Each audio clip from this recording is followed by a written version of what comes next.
Okay, for this game, you're going to need 2 pairs of socks or 2 plastic cups and a ball.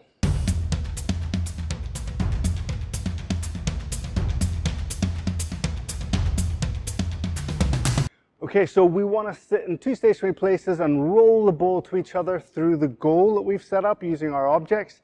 And we're going to gradually make that goal smaller and smaller to make it harder and harder. Okay, so see how close you can get the goals.